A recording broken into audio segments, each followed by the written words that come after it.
of extremism across the country. They're concerned about a spike in racially motivated and anti-government violence. CNN's Brian Todd reports. The threats facing the homeland have never been greater. America's top security officials warning that violent extremism is on the rise in the U.S., and so is the threat. The greatest threat to us in the homeland is lone actors in small cells, typically radicalized online, using easily accessible weapons against soft targets. FBI Director Christopher Wray telling lawmakers there's been a particular spike of anti-government extremism that started in 2020. People turning to violence when they're frustrated with America's leaders. We have seen a trend over the last several years of people more and more in this country, when they're upset or angry about something, turning to violence as the way to manifest it. Like the man who allegedly broke into the home of House Speaker Nancy Pelosi with a hammer and zip ties and violently assaulted her husband, the would-be attacker of Supreme Court Justice Brett Kavanaugh, and the plot to kidnap Michigan Governor Gretchen Whitmer. People using a mix of hodgepodge of different personal beliefs and ideologies and grievances as justification for violence. And with the readily available means of attacking. These actors often move quickly from radicalization to action, and often use easily obtainable weapons. Think a gun, a knife, a car, a crude IED, against soft targets. These extremists aren't always organized, Wray said, often lone wolves who are difficult to catch before they commit violence. With the lone actors in these small cells, the real problem there is there are not a lot of dots out there to connect, and there's very little time in which to connect them. Officials concerned with anti-government actors, like the attacker who tried to enter the Cincinnati FBI field office with a rifle, who may have been seeking revenge for the FBI search of Mar-a-Lago. Also, white supremacist violence getting more lethal, like the Buffalo supermarket shooting this spring, and growing anti-Semitic violence, like the armed attack on a synagogue in Texas. 63% of religious hate crimes overall are motivated by anti-Semitism. Other would-be violent extremists, experts say, are still motivated by election denial. We do see people still related to the election talking about, stolen elections, particularly in Arizona, and, suggesting uses of violence by, private citizens, militias, and that sort. Former Assistant Attorney General Mary McCord says there are all sorts of ways that law enforcement continues to try to head off these threats. She says they engage with local communities across the country, monitor threats on social media, figure out who's buying weapons and how. And she has a warning to those who are thinking about carrying out some of these threats, saying it often doesn't end well, pointing to all the prosecutions stemming from January 6th. Brian Todd, CNN, Washington. A new study published in the journal BMJ Global Health found more than 1 billion young people are at risk of hearing loss. Experts say people aged 12 to 34 are likely to listen to music, movies and shows at an unsafe listening level. The unsafe practices were tracked according to the use of headphones, as well as attendance at entertainment venues such as concerts, bars and clubs. And we have liftoff. The amazing scenes as NASA's Artemis rocket finally took to the skies this morning. We're live at the Kennedy Space Center in Florida next.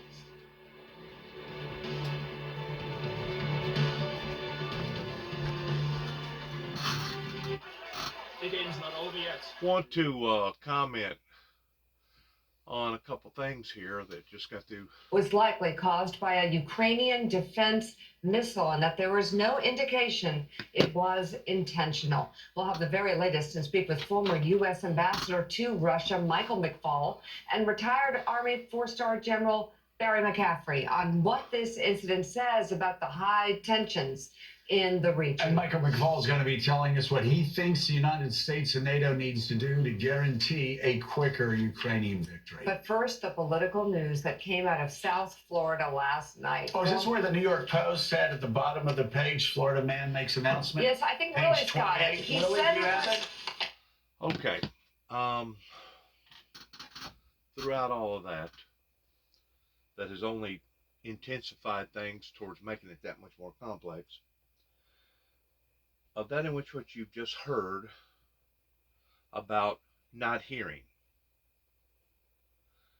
I want to share with you my opinion about people's hearing loss. there's two different kinds of hearing losses. There is a literal hearing loss, where people literally lose their hearing. And then there is a hearing loss pertaining to people that's not hearing what other people are trying to say. And whenever you have a people that is basically reeking out, hemorrhaging, the way that so many lives have been basically dismantled here in America,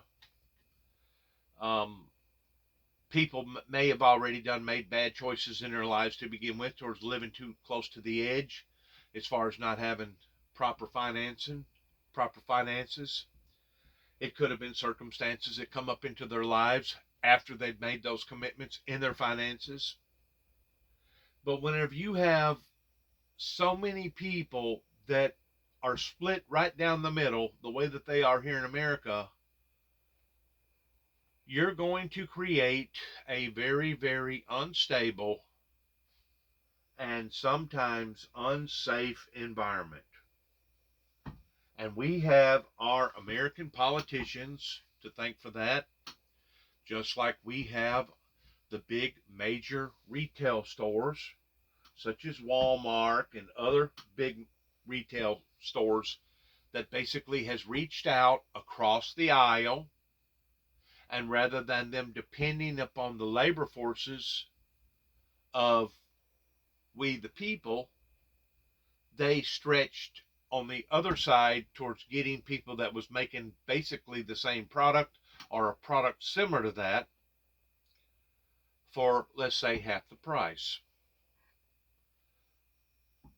America has basically got the cart in front of the horse whenever it comes to them competing on a global standard society. Whenever you have people that is willing to strike, and I'm just going to use one particular outfit just up the road, or was up the road here, give or take about 15 miles from here, in Union City, Tennessee. My brother, before he got killed in 1976, his major first job, other than working on the farm around here and working for Ed White and Cheryl White towards milking cows right in behind our house, his first job was working at Goodyear.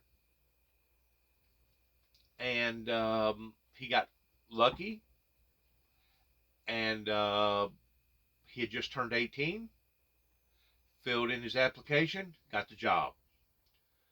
At the time, Goodyear hadn't been open but maybe a couple years, and it made all kinds of big promises for the Northwest Tennessee area in Obion County. Within the first 3 years, they'd already went on a major strike. And I remember my brother coming home and telling me that these people are serious, that if you try to get in there and work, they'll cut your tires or make your life miserable, either as you're trying to get into the factory or come out of the factory. So they basically made it to the point that everybody had to strike, regardless whether you wanted to or not, regardless whether your finances could afford it or not. They was basically making everybody strike. Well, the people that worked in Goodyear done that about, I guess, 4 or 5 different times, to finally the management of Goodyear shut the doors and moved their company down to Alabama somewhere. I don't know what happened to these people up here as far as greed.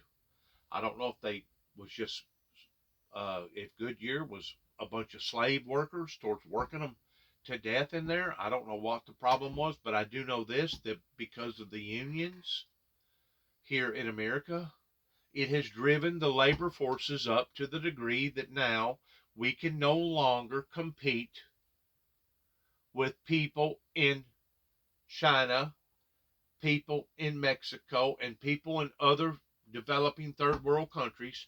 Why? Because we got the cart in front of the horse, and we drove up our labor forces, and we drove up everything else pertaining to real estate and etc.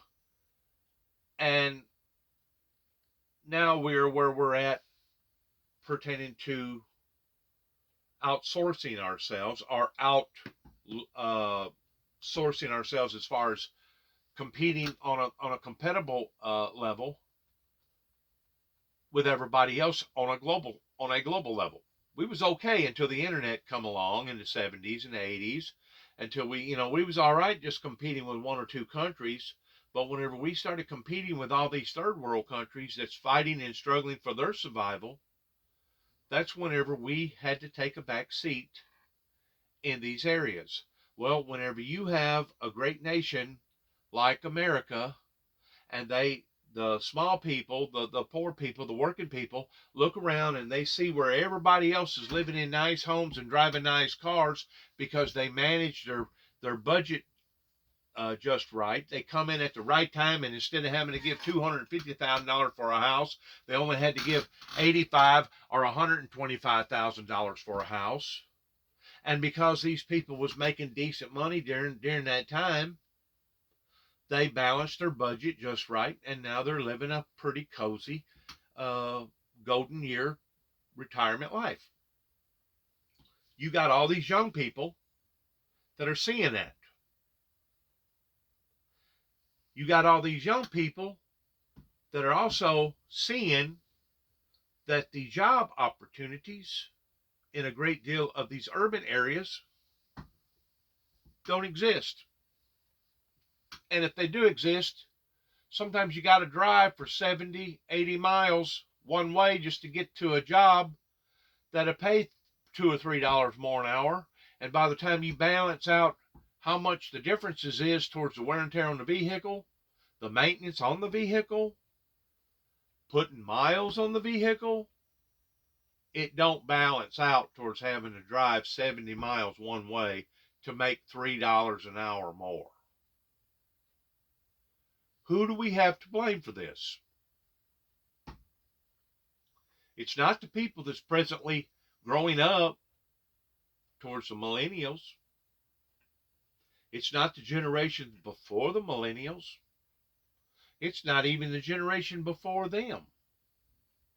The people that we have to blame for this is the boomers that are living in those nice houses, nice homes, and driving those nice cars that has somewhat of a decent bank account. And you can tell that they have decent bank accounts because they wear nice clothes. They still go to nice restaurants. You see their cars in these restaurants. You see how they dress. So whenever it comes to the hearing problem, it's not necessarily a literal hearing, but a metaphor hearing towards these boomers and government officials that obviously was not hearing society, and because they wasn't hearing society, now society has decided to cause other ways of putting out their imagery or signals that people are disappointed, and the way that they're doing it is in a violent way. Do I agree with that? No, I don't agree with violence at all. I personally was judged because of the subject matter of that in which what I was teaching about end time apocalyptic catastrophic events coming out of the book of Revelations, because the book of Revelations, if you get to idolizing it in the right way or minimizing it in the right way, deciphering it, the book of Revelations is a book of horror. It's a book of violence pertaining to the fleshly sense.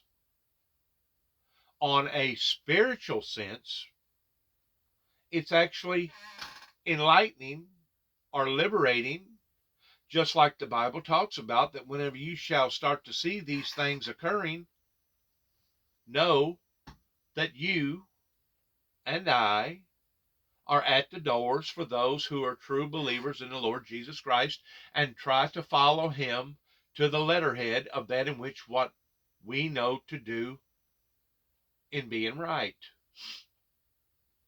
Whenever you have a generation, a lost gap generation pertaining to the boomers that has created this atmosphere that has allowed for these big retail stores to go over to China and Mexico and bring in all these goods on a cheaper rate, you have instability in your labor forces.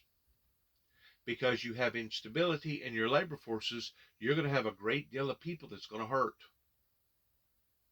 Like I said, a lot of these people, some of them may have brought some of this onto themselves because their eyes was bigger than their billfolds and they wanted to try to keep up with the Joneses. And instead of living in let's say a $150,000, 1,400 square foot house, they was determined that they was going to buy that 2,400 square foot house. But instead of it being a $125,000 house, now they're spending more like $200,000 for that house. But if you'll compare that with what the government has done this year alone, pertaining to the feds, raising the interest rate as many times as what they have, now you have a recipe of insult to injury. For some reason, the powerful people and the rich people cannot see that.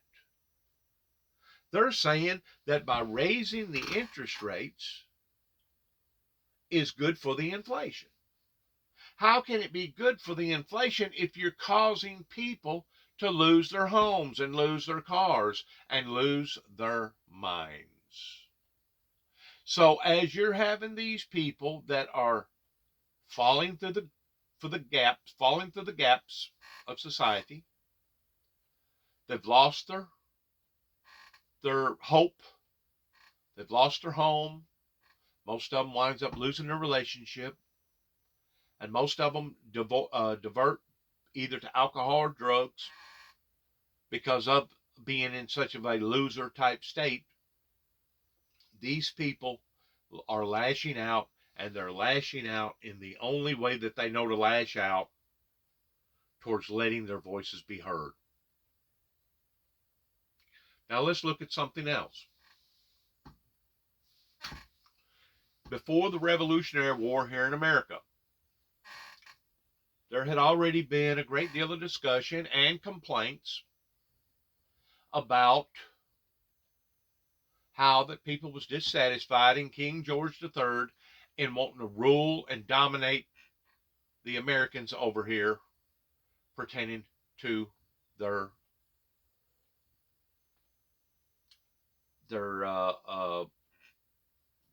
domineering factors towards wanting to rule society. Once people over here got enough of that, what did they resort to? They resorted to violence. In the extreme of that violence, what did they accomplish? They accomplished their independence. Now, does that mean we're supposed to look at those people today that done that for our independence here in America as them being a bunch of homegrown terrorists or extremists? I don't think so. I think it was that system that was set up with the redcoats and with England that should have listened but didn't listen. And because they didn't listen, they wasn't hearing. And because they wasn't hearing, it took another method for society to get its message across. And boy, did it ever. It was a bloodbath over here. But finally, there towards the last, the people with the loud voices, the people that was willing to resort to violence, finally won over. And what happened to the redcoats? They tucked their tails and they went back home, and they left the American people alone, and we declared our independence. Now at that time, they was considered militia. Militia at that time was considered a good thing because that's the way that they foreseen militia. Today, we look at the imagery of militia towards being terrorist, anarchist, people that's willing to take the law into their own hands in a violent type way, towards being a bunch of vigilantes. Well, was the people that fought against the redcoats, was they vigilantes? Should they have been looked upon in the view of today towards being a bunch of vigilantes? I guarantee you the people that was dying, that was on England's side, they would have looked at those people towards them being vigilantes or terrorists because they was going up against the system. The system that the other people over here in America said was unfair. They didn't like it. They tried to get their message across towards verbal complaints, and those complaints was not heard. Here in America, whenever it comes to the violence that's occurring now, I am just as much opposed, disagree with anybody that feels like that they have to go to the extreme of picking up some sort of weapon just to be able to get their message across. That's looking at it from one view. Now let's look at it from another view, which is, why do they feel like that the system has let them down? Why do they feel like that the system has turned against them? Why do they see the system towards the system being broken and being that unfair? Could it possibly be because of all the one percenters that have been successful, that did take advantage during the time that it was here to take advantage of, towards becoming successful in some degree, towards those people living out their golden years? There's always two sides to the coin, is what my grandfather used to always say. And whenever you have a society that is falling apart at the seams, literally falling apart at the seams, you can get ready for resistances that usually ends up in violence. And that's going to be that way not only here in America, but it's going to be that way in Canada, and it's going to be that way in other parts of the world, including Africa. Whenever you have people that can no longer survive on the level that they feel like that they should survive in, you're going to have resistances. You're going to have people that's going to speak out, that's going to lash out. This has been the common characteristics of mankind ever since the beginning of time. If you know anything at all about history, you can read the Bible and read other history books and realize that there was some great, mighty wars that basically started because of a great deal of people that was suffering, that was doing without. Today, in exchange of the things that I just got through talking about, in supposedly the land of the free and the land of the honey, here in America, we're starting to realize that the land of the honey ain't got so much honey in it. Starting to dry up, along with our major corridors of our waterways, of our Mississippi River and other lakes and streams, etc. But these things ain't just drying up here in America, they're drying up all over the world, indicating that the Bible is in fact fulfilling itself by saying that in the last days that Satan will come down in great wrath because he knoweth his time is short, and he's going to try to torment mankind's life in any and every way known unto man. This adversary that the Bible talks about that will come down in great wrath will be the very adversary that will try to do away with humanity. That way this adversary can beat its chest and look up into the heavens at the very creation pertaining to God Almighty and say, I deserve the honor, the glory, and the praise, because look what I have done to humanity. Now it's up to us to look through the smoke screens, figure out the deceptionable, deceiving moments that we're living in trying to decipher the who, the what, the when, and yes, the why. Why are people lashing out in America? How come America has become so violent in my lifetime, just within the past 30 some odd years?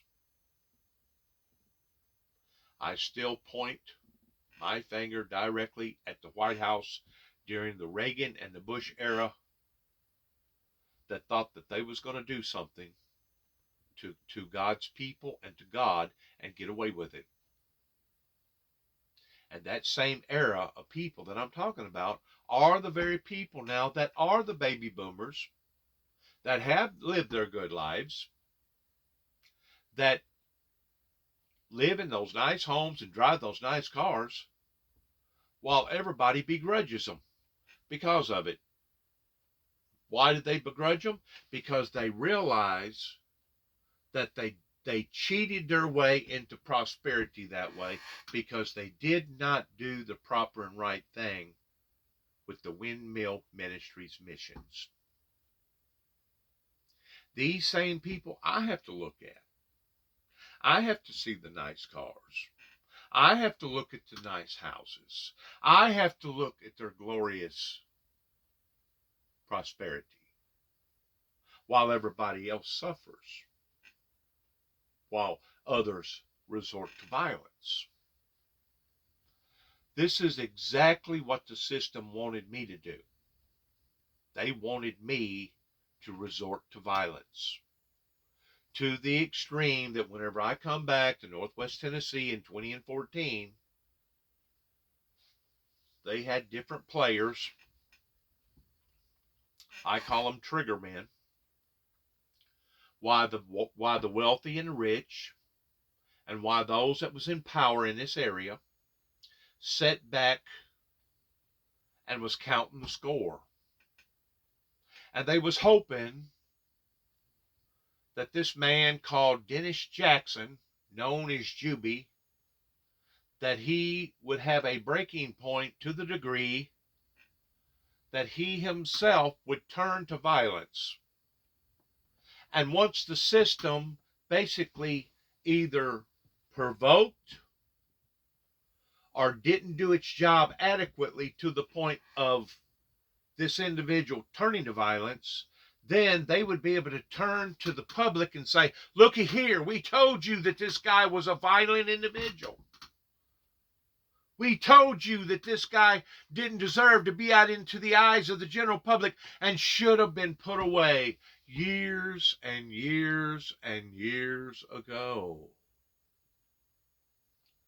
Well, first of all, this isn't my first rodeo in being provoked. This isn't my first rodeo in being let down. This isn't my first rodeo in witnessing how that the so-called church world here in America has been basically a bunch of hypocrites along with their politicians. But that still does not give me a right to become vicious and violent. Though it has come across my mind a time or two, I would have rather have taken my own life and actually tried to do so by getting away and escaping from this hell that they have created down here. But they wouldn't even let me do that. They stopped me from doing that, regardless whether it was the people up here in Dresden, Tennessee, working for the sheriff's department with Mike Wilson being the sheriff, or Homeland Security. They have purposely invented, I'm going to use that word, they have purposely invented this torment, this agony, this misery in not only my life, but millions of other lives just like mine. Just like mine. And they're so arrogant and so blinded in not hearing the signals going out that they would rather prefer to still blame others for resorting to violence other than blaming themselves. You talk about a witty society. We're dealing right now with a witty society that thinks that it can witty its way through all these entanglements that it has created or invented, while unjustly blaming others for their own personal ill will, for their own personal inadequacies. These same politicians, these same preachers, these same so-called church members sat back and allowed it to get this far out of hand to the point that now we basically have war amongst ourselves. We have war amongst ourselves, which is usually the collapse of that particular system. And the reason why that it's the collapse of that particular system is because the system is broke. And there's no other alternative of fixing the system other than reinventing a brand new system. But yet, no, the boomers, they don't want a new system pertaining to the digital age, because then they're going to be left behind because they wasn't smart enough to continue to grow and continue to evolve with the very system that they was creating, towards they themselves being left behind. So this has created more resistance in not allowing for the new system to come into play. And whenever you get to looking at the words of George Walker H. Bush, their whole primary concept was to create a new world order. And they did. They did. They let down barriers. They ended Cold Wars towards countries not no longer communicating or dealing with each other. Russia let down its guard. Here come Walmart. Here come McDonald's. Here come other big manufacturing plants and people over there. And they started doing their thing. The only problem was it was only for a select few. And the others didn't want to share the wealth while they was growing and intensifying and becoming giants. In the meantime, people such as myself that has struggled, not just struggled because of the injuries that I've had to go through, but struggled as far as with my finances, and also struggled with the development of people listening to me pertaining to the windmill ministries, that has now put me at the age of 61 while watching my own government take advantage of its own people, the way that the boomers and the successful people have done pertaining to the 1%ers. So whenever people tell you about the violence, they're only telling you one side of the violence, the side that they want to tell you about, which that this individual snapped, popped, done whatever, and now they've resorted to violence. Once more, I don't agree with violence. I was judged because of the subject matter pertaining to preaching about the apocalyptic end time events towards me myself becoming violent. I was even provoked right here in my own home county, in my own home state, on levels unimaginable towards me becoming violent. And I couldn't tell you the amount of times during that rage that I thought to myself I would have been better off to have become violent. Even my own brother discussed openly of killing a bunch of these SOBs that was around here that was doing what they was doing to us. And I would have to talk him down and say, no, David, that's exactly what they want us to do.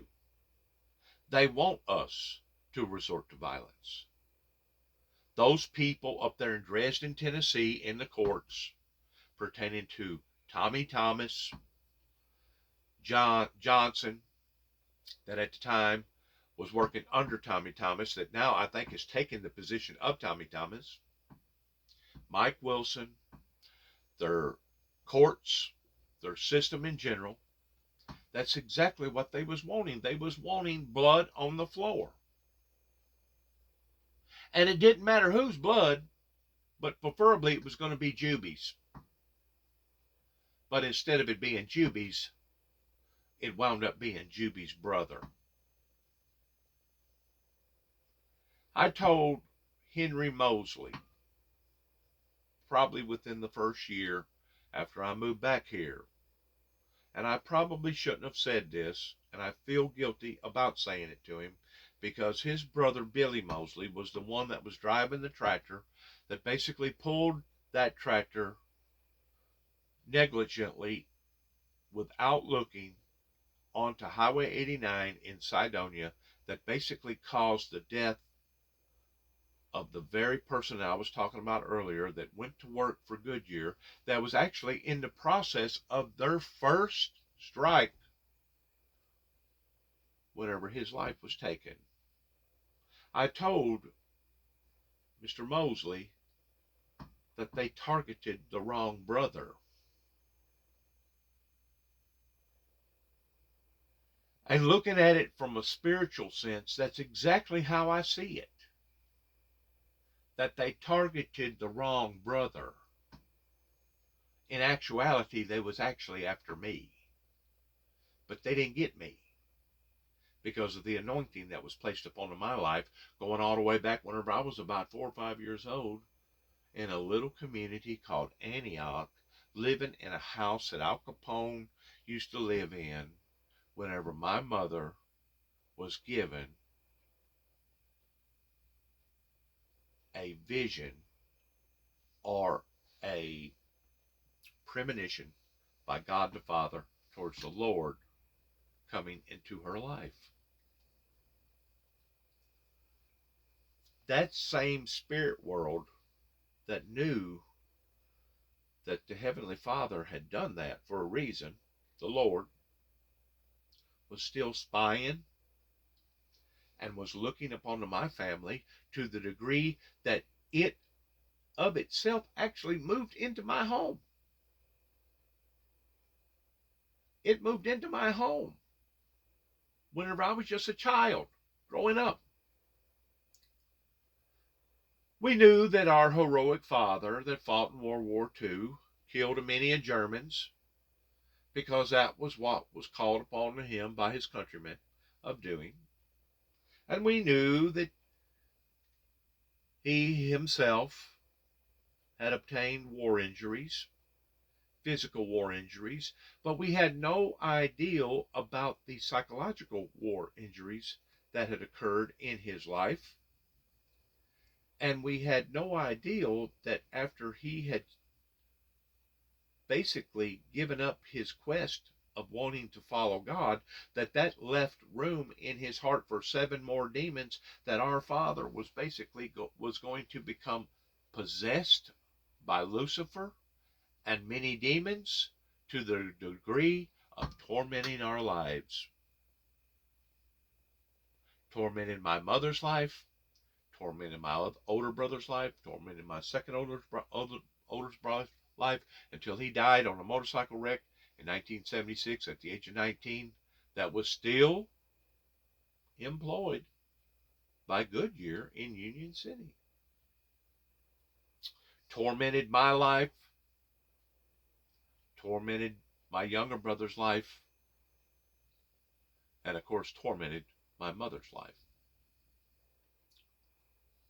This demonic spirit moved into our lives not to bring blessings, not to bring prosperities, not to bring harmonious activities, but to make our lives miserable. To this day, that same demonic, evil, wicked spirit is still roaming the earth, that is now tormenting millions and millions of other people's lives, just like the Bible talks about how that Satan will come down in great wrath, in knowing that his time is short, towards trying to bring destruction, remorse, and agony to all of our lives. And until we're willing to smarten up to see these things, we're only going to dig our hole deeper, and eventually, instead of the deranged becoming violent because of the rivers going low, because of the stuff happening in the world with the prices of everything, and the agriculture communities failing all over the world, things are going to get so tight that we're actually going to turn on one another.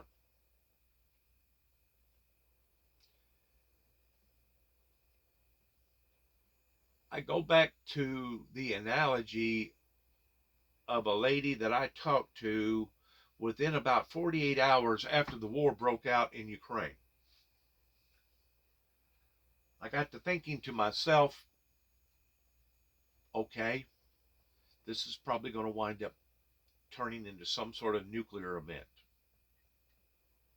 So I get to calling various army bases around here that sell supplies, and I found one over in Trenton. And I was looking for some medication pills to help pertaining to your liver and stuff in regards towards radiation poison, if she had any of these pills.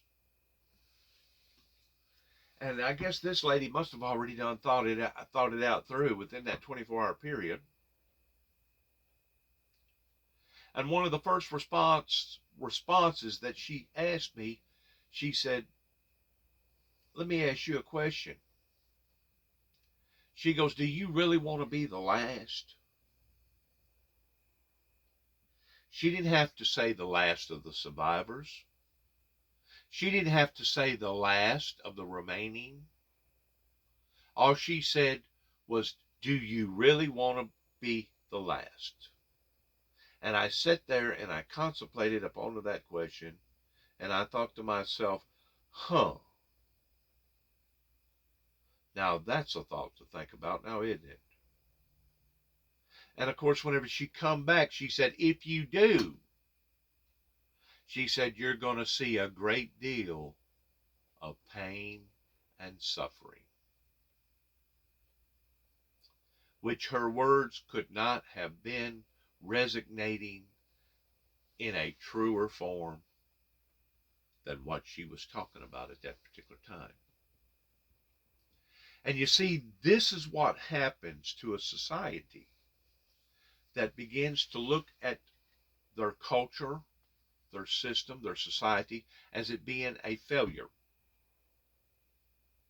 to the point that you get to thinking, is it even worth the hope of giving of putting up the fight of survival for a life? Because ultimately we're all going to die. It don't matter how strong we are, how rich we are, how smart we are. It don't matter how much we fight or how little that we fight. Ultimately, we're all going to die. But in the process of dying, would it be easier to die immediately and not see all the pain and suffering versus seeing all the pain and suffering and even you yourself going through that suffering and ultimately dying anyway? Keep in mind, it was this group of people here in Northwest Tennessee, as well as the White House, that obviously didn't want to go out the way that the Bible talked about going out. They didn't want to support the windmill ministries towards seeing a revival, towards seeing utopia and peace. They rather be greedy, selfish, and they thought that they was going to escape death or escape the judgment of that in which what they didn't do that they should have done, that has now brought the consequences into everybody's lives. And to this day, that same group of people refuses to apologize to me or acknowledge that what that they have done has now caught up with them. That same group of people that I'm talking about was the people that resignated the ideology, especially whenever Al Gore run for president, that climate was a joke and it was a metaphor of our manifestation that we have created in our own minds, to the extent that they made not only fun of Al Gore, but refused to support him. These people now are, some of them are in their 80s, 70s, and mid to late 60s, that these are the people that has relentlessly led us down this endless road of doom and gloom, that I guess to this day they're still not going to apologize, and they're still not going to acknowledge that what that they have done was in fact wrong, and that they should have supported the man of God that was anointed by the man of God, the man of God that was anointed by God, in the exchange of the message that he resignated in the late 80s pertaining to Ronald Reagan.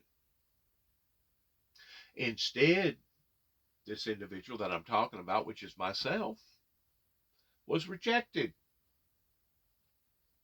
It had spooked society to the degree that they wanted to get me out of the ears and eyes of the general public. And they thought that if they took me through this psychiatrist system, that eventually I would say the wrong things or do the wrong things, and some doctor or some judge or both would take it upon themselves, and that they would pronounce me as me being unfit and unsafe to myself and unsafe to society, and that they would put me away the rest of my life, and I would live in this bubble room, this chemical induced life for the rest of my life. That would be the way that they would get rid of me, rather than putting a bullet into my head like they did other men of God, such as Martin Luther King, and assassinate me through chemicals, through the psychiatric communities. Well, they failed. They failed, and now the very entanglement that they wanted to bring into people's lives, such as my own, because there's more of us. Believe it or not, there's a great deal of us out there that are, in fact, fanatics. We believe in God, we believe in the Lord Jesus Christ, and we take the Bible literally, verbatim of every word, that have went through similar fates as what I've went through towards being tormented, harassed, taken advantage of, and victimized. And the smart ones was smart enough to restrain themselves towards not being pushed off into violence, while today, now, we sit back and we watch the very environment that these baby boomers and these corrupt, evil politicians and preachers manifested, that are now backfiring on all of us. And if I was a cruel individual, in which I don't think that I am, I would sit back and laugh and say, I'm glad that these occurrences are now taking place, because they're getting exactly what they deserve. But old Juby, having a good heart, a heart that comes from God, pities these people and feels sorry for them, because, yeah, in one way, it couldn't have happened to a better group of people. But in another way, the suffering and the remorse that are now happening in all those innocent people's lives that are going through what they're going through, similar fates in what I have went through, now are being tormented on a day-to-day level because of the environment that these cruel, cruel people have brought up into our lives. And until all the suffering, all the victims, all those who's been raped, molested, taken advantage of, pull together and form some sort of a, I don't even know what you'd call it other than maybe a campaign, maybe, in the eyes of the Lord, towards a true revival. Until we are willing to do this in pulling together, we're going to steadily watch one another be torn apart and turn on one another. Just as the Bible declares that in the last days, Satan will rise up in great wrath. And these same people that thought that they was going to escape death because they was hoping that they was going to vanish off the planet, that they was going to be raptured and that they wouldn't have to experience death in the sense of a normal death, will now die a slow, miserable, relentless death. Because no matter if you die a normal death or you are transfigurated from mortal to immortal in the twinkling of an eye, you're still going to have to die in the flesh. Because the Bible says that no sin shall enter into the kingdom of God. And I don't care if you was Saint Teresa's or Saint Pope or whoever, and lived in a cave and tried to live a very, very wholesome, godly, close-knitted life with the Lord Jesus Christ. Your sinful body has still got sinful nature attributes about it, and that body will not enter into the kingdom of God. So you're still going to die. Even if you get caught up in the first resurrection, even if you are on top of a house or in a field or whatever, and if you think that you're not going to, you're only deceiving yourself. It was Satan that has fooled you in thinking that you're not going to have to experience the taste of death. I realize out of Psalms pertaining to old death, where is thy sting? Pertaining to the staff, and thy rod comfort thee, pertaining to what he was saying. But he wasn't saying that pertaining to his physical death. You know why? Because that same individual still died a physical death. He was talking about his spiritual death. His spiritual death will not die. Why? Because it's the promises of the Lord Jesus Christ that if you believe in me, and if you have been born again, you will hear him say in the spirit world one day, come, thy good and faithful servant, enter into the house of the Lord, for you have been faithful over a few things. I will make thee ruler over many. All these other people, all these other different ideologies, and all these other different types of religions, they're not going to hear that. You know what they're going to hear? They're going to hear, depart from me, for I have never known thee. And what they're going to hear is the very thing that they have created that they thought was for others, but now it's going to be for themselves, pertaining to terror, torment, agony, and despair. They're not only going to see it, they're not only going to hear it, but they're going to feel it. Because this is what they fumigated, and they hoped was for others such as myself, but now it's come back to bite them in the butt. It's backfired on them. I hate it for the children, I hate it for the innocent, and I hate it for those that have had to gone through what they've gone through in regards towards the pain and the suffering. That yes, Lucifer and the Luciferian Lucifer has brought up into society, as well as these evil, demonic, cruel reptilians that are now walking with 2 feet and 2 legs that claim to be good people, but we know that they're not. These are the people that has created this environment of violence.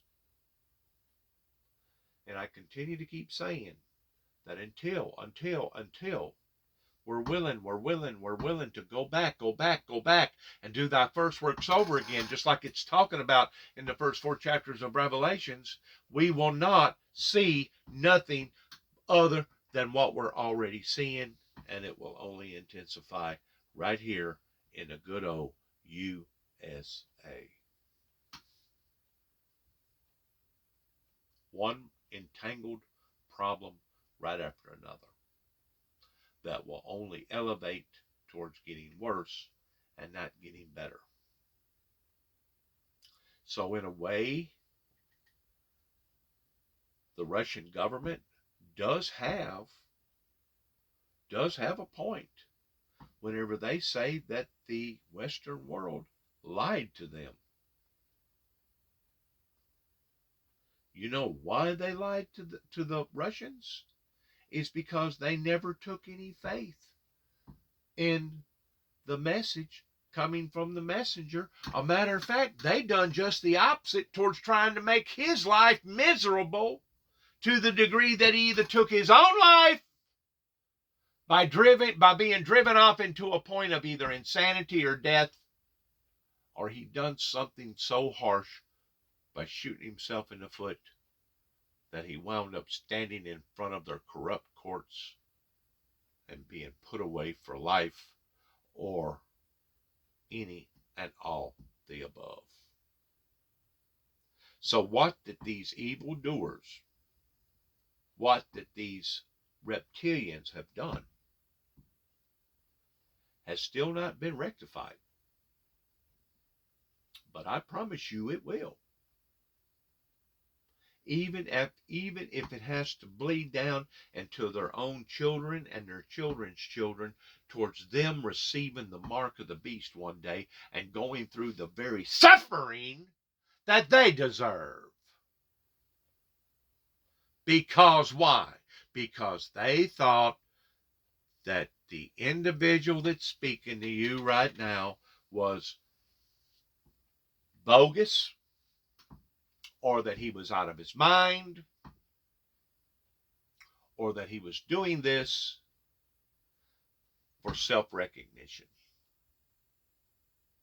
And it wasn't none of the above, beginning right here in Northwest Tennessee, in Obion County, in a little town called Kenton, Tennessee. They could not have been further off the mark than what they was with me. All these doctors, all these different examinations that I went through, being falsely accused, having people drive for 500 miles over 2 non-threatening telephone calls in the span of a 90-day period. They wonder how come their governments is failing. They wonder how come all the drugs is on their streets. They wonder how come my daughters and my granddaughters have basically lost their minds, and they're either in jails or they wound up getting hooked up with a drug dealer, and now the very children that have been born are basically drug addictions, all these problems.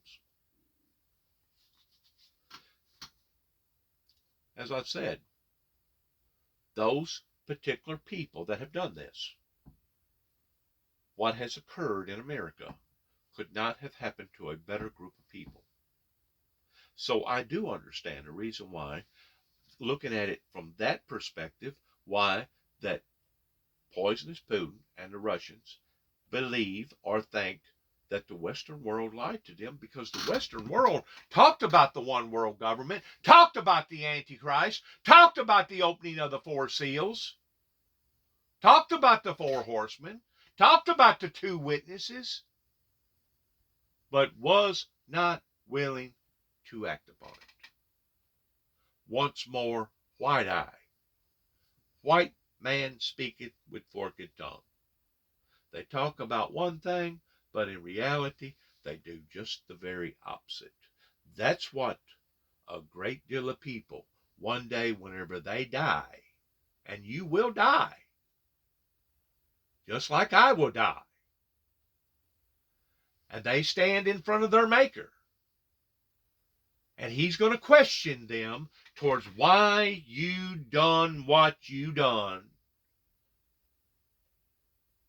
The only thing that I can say is, may God have mercy on all of them, because they have brought this travesty into not only the American people's lives, but the world. And now the world itself is reeking, hemorrhaging, because of these events that have taken place. I'm glad that now they have deciphered that the missile did not come intentionally from Russia over to Poland. But at the same time, whenever you have somebody that recently discharged over 100 missiles that's doing these things to Ukraine, it's evident that you're going to have strays. It's evident that innocent lives are going to be hurt, damaged, and destroyed. And until the international world, the global society, wakes up to this, in which I tend to wonder if that's not what they want. I really do. Because I feel like that they could have already brought in some black ops that could have gotten into Moscow towards ending this one way or the other. In other words, if the people in Moscow, their own citizens, ain't willing to stand up against this, knowing that their leader is basically walking them off into the mouth of the volcano of doom and gloom, if they're not willing to stop this themselves, then obviously the world, the global society, is going to have to do this for them. If not, it's only going to intensify and get worse. So where is the breaking point whenever NATO and America and the rest of the world engage directly, not indirectly in a Potsy type war, but directly towards putting boots on the ground and going after the very person that has caused this type of anguish and destruction to begin with? Where is that divided line? Where is that red line to where, okay, now you've went too far? Well, yesterday was only a small reminder of basically flirting with that red line. But eventually,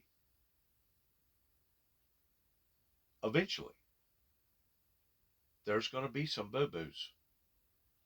And whenever it is, I just hope that the world knows what they're up against pertaining to a maniac that we have allowed to have something like 1,500 nuclear warheads that at his disposal can flip a switch and say, it's on. This is what we have created for ourselves. This environment, this anxiety. And the anxiety that I'm talking about was so mentally challenging that I still to this day blame the courts as well as certain people in this neighborhood that attacked this family the way that they did towards bringing a quick death to a man at the age of 51 called David Jeffrey Jackson, my brother, that died on account of this type of torment, cruelty. That's what they done. Every attack was right here on this little corner. And to think that they had the audacity to blame me for my own brother's death because of their actions speaks volumes about the type of people that I'm talking about. It's just like Russia wanting to blame the Western world towards provoking them into this type of violence. Even though it was Russia that initiated the violence. It was Russia that was provoking the violence. Yeah, there was a skirmish. Yeah, there was problems. But the Ukrainian people picked up. They was doing their thing. They was working. They was surviving. They was being self-sustainable. And they was going on with their lives in their own independence, in their own republic, in their own democracy.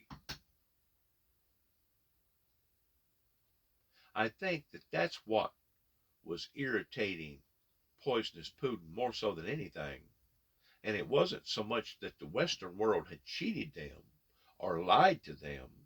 And it wasn't so much that NATO had now engaged in 2 or 3 countries and was becoming closer and closer to Russia. But it was the fact that so many people over there in Ukraine was making a go of it.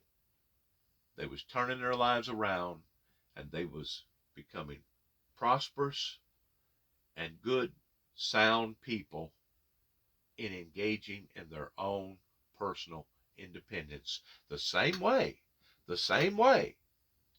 that our militia did years ago, that today would be looked upon by being terrorists because they resisted the movement coming from the redcoats. There has to be some sort of logic in how come we are in the positions that we are in right now towards all this danger. We have sacrificed our safety. And the very people that we have put in power, just like that Secret Service agent talks about, that has now increased on levels unimaginable right here in the United States. For surely to God, somebody has to be smart enough to look through the smoke screen and see what the hell is going on. And if we're not, we're only going to continue to dig our own graves. And that would be the satisfying thing that our adversary would truly want us to do. That way, once we become so weakened, once we become so defeated in our own agony, that the true enemy would just come in and take the land over. This is the path that we are on. If we do not change this trajectory, it will only grow worse. And if you're not smart enough to see this, maybe you're already doomed. Maybe it's too late for you. If you can't open your eyes and understand the trickery,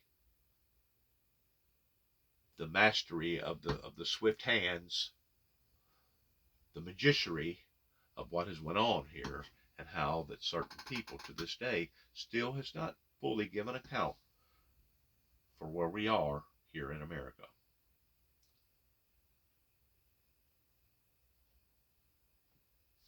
It is really sad in what the American people are now having to experience because of the prudent and the witty that thought that they was going to get away with something, and come to find out now it's backfired in their faces, beginning right here in Northwest Tennessee. He said, I got it right here. Really? So the big spread on Donald Trump on the front page? No, so you can see there, it's just the bottom. I had to fold it over so you can see it. It says, Florida man makes announcement, and then perhaps worst of all, see page 26 for more. That's the New York Post. That is all. Because you know, anybody that knows what Trump's reading habits are, it's the New York Post, the New York Times, Daily News, and of course, I'm sure some morning shows that he hate watches still, his people tell me. So amid multiple legal woes, former President Donald Trump announced a third bid for the White House just a week after he led his party to disappointing results in the midterm elections. NBC News senior Capitol Hill correspondent Garrett Haake has more. On stage at his South Florida estate, Donald Trump announcing the White House run he's hinted at ever since his 2020 election defeat. In order to make America great and glorious again, I am tonight announcing my candidacy for President of the United States. The former president impeached twice, including for his role in the January 6th insurrection, placing himself at the head of a movement to take power back for his supporters. This is our country, our government. Rolling out a second-term platform. The only way to make this country great again is for people to go back to the cross, go back to the altar, and get their hearts and their lives right, and put this country about face where it should have been all along, before certain people decided that they was going to take God and prayer out of schools. They was going to take the Bible and God out of courthouses, and basically turn this country into an atheist, pagan, paranormal, believing, worshiping country. Until we're willing to put an end to this, it's going to get worse. Included rolling back COVID mandates, implementing nationwide voter ID laws, and executing drug dealers, and attacking President Biden over policy issues. In 2 years, the Biden administration has destroyed the U.S. economy. Biden firing back with a Twitter video overnight. I hope that they end. It'll be so good if they end. You also had people that were very fine people on both sides. Now at the center of multiple investigations, Mr. Trump said a weaponized justice system is the greatest threat to the U.S. We must conduct a top-to-bottom overhaul to clean out the festering rot and corruption of Washington, D.C. And I'm a victim, I will tell you. I'm a victim. Mr. Trump's third campaign for the White House begins at a moment of political weakness, with many in his own party blaming him for Republicans' tepid midterm performance. We underperformed among independents and moderates because their impression of many of the people in our party in leadership roles is that they're involved in chaos, negativity, excessive attacks. Republicans have pointed to the losses by candidates who followed Mr. Trump's model of casting doubt on the 2020 elections and were worried he'd drag the issue back into the spotlight. But last night, Mr. Trump did not dwell on the past election. Perhaps Mr. Trump's chief rival for the Republican nomination, Florida Governor Ron DeSantis, shrugging off Trump's recent attacks after his own big midterm win. I would just tell people to go check out the scoreboard from last Tuesday night. Well, again, the facts don't really play out in Donald Trump's favor at all. You look at Ron DeSantis, look at the incredible success he had across the state of Florida, and he swept Republicans to victory in races, even in county commission races where there were unknowns who thought they had no chance of winning before election night, that were swept to victory. I mean, DeSantis created a red wave. It was one of the few places where there was a red wave. But Donald Trump, we've been showing the graphic all morning. I don't know if we have it for our friends on the West Coast. Here's who Donald Trump endorsed in so many of these races that lost in the Senate. Of course, those 4 high-profile races, Donald Trump cost Republicans, once again, the Senate majority. And in the House, you look at those House members who've talked so much about the Senate, but Kevin McCarthy and the Republican Party's well, their likelihood of success in the House getting anything done, much less, because so many of Donald Trump's candidates that he supported and pushed up there lost. Same thing for the governors. It's been an absolutely terrible, deplorable time for Donald Trump's candidates. Mitch McConnell just pointed out how much Donald Trump damaged his party. But Willie, I wanted to read, because I think it's important that Donald Trump doesn't just blow past what's happened over the past 5-6 years. And I just want to read the lead and the concluding paragraph of Isaac Arnsdorf's article in the Washington Post about the announcement last night. He says, Donald Trump, the twice impeached former president who refused to concede defeat and inspired a failed attempt to overtake the 2020 election, culminating in a deadly attack on the Capitol, officially declared on Tuesday night that he is running to retake the White House in 2024. And then here's a summation of what Donald Trump has done to American politics that, as Mitch McConnell said, just scared the hell out of independents, scared the hell out of moderate Republicans. And he has profoundly, the Washington Post says, altered the tenor of American public life, shattering long-held standards of decorum and civility with often shocking attacks on political rivals, judges, and reporters. He has frequently made racist and anti-Semitic remarks, mocked people with disabilities, and denigrated developing countries, bragged about sexual assault and paid hush money to a porn star, praised dictators, declined to disavow extremists, inspired his supporters to resort to violence, and defended white supremacists and January the 6th rioters.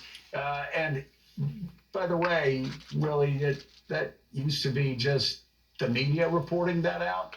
Republicans are now starting to admit that. They're starting to come face to face with what this action, what his activities, what they've caused the Republican Party.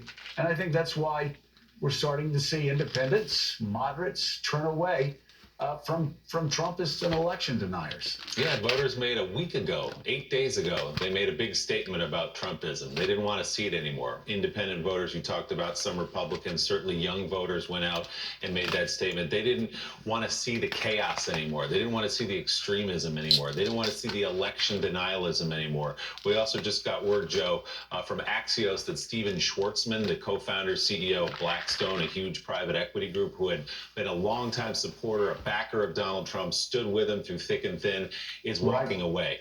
He said, it's time to move on. We don't need an election about yesterday. We need an election about tomorrow. He will not be supporting Donald Trump this time around. So it's voters, it's people who hold money, it's donors, and it's also some elected officials. We could add to that graphic that we showed a minute ago, by the way, potentially Herschel Walker, remains to be seen, but obviously handpicked by Donald Trump. We'll see what happens in that runoff, but that would be another Trump-supported candidate if he does lose, a failure in a swing state and a critical seat, obviously, for Republicans in the Senate supported by Donald Trump. Let's actually go to the site of that announcement yesterday in Palm Beach, Florida. NBC News correspondent Vaughn Hilliard is there. He was in the room last night. Vaughn, what did it look like to be there? Who was in that room, actually? Was there the energy that Donald Trump hoped there would be around this announcement? This is what I hope. I hope that we are smart enough as individuals here in America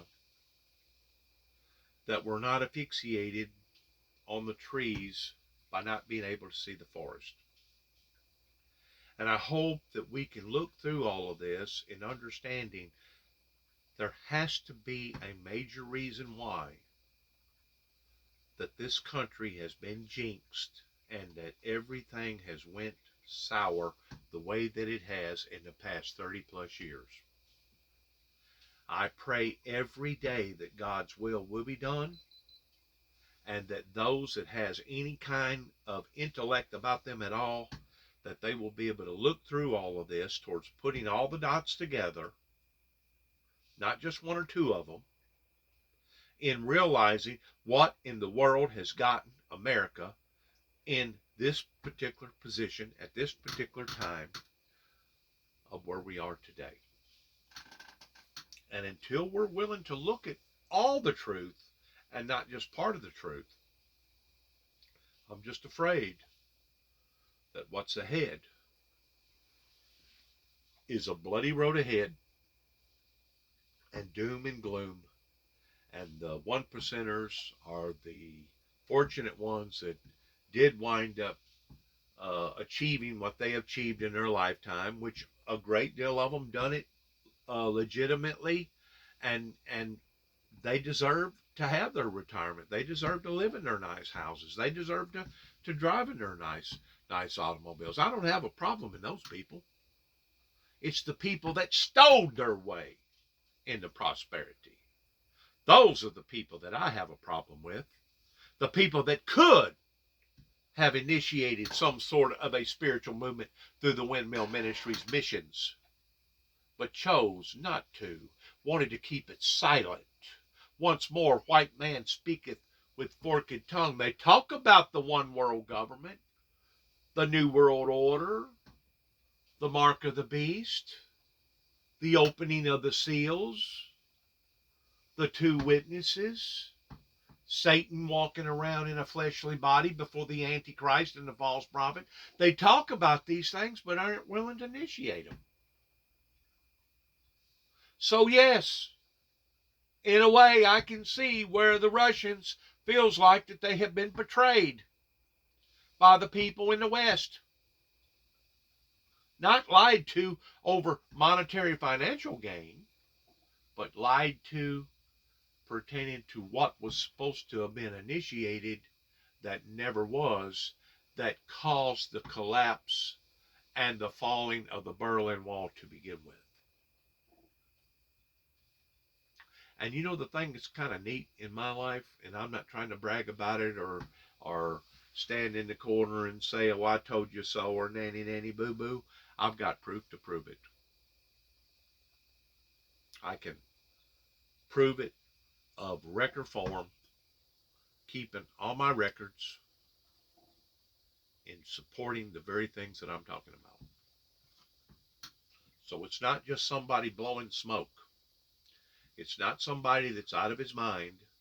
It's not somebody that's wanting to shoot for the stars towards some sort of a celebrity guru or celebrity hound, like most of these people are. But it's telling the raw truth. Right, I want to play off the point you guys were just making. Usually, if you, Willie, or if I were to throw a party, you usually invite your friends and family that you've met along the way.